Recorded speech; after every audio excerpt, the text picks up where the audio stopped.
黄州，吃货东坡便进入了自笑平生胃口忙的状态。他在长江里摸鱼，到西山中做饼，城郊的野菜，市场上的猪肉，他一个也不放过，甚至写进了诗文，留下了菜谱。从料理姜鲜的煮鱼法，到调制菜羹的东坡羹颂，其中最有名的莫过于记载了东坡肉做法的猪肉颂。在宋代，从宫廷到民间，羊肉才是最主要的肉食，猪肉不受人待见。用苏东坡的话来说，就是富者不肯吃，贫者不解煮。但在苏轼的推动下，猪肉开始登上大雅之堂。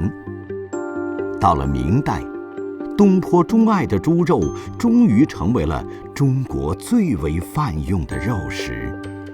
直到今日，东坡肉这道名菜还在整个东亚世界享有盛名，只不过在料理方法上有了很大的改进。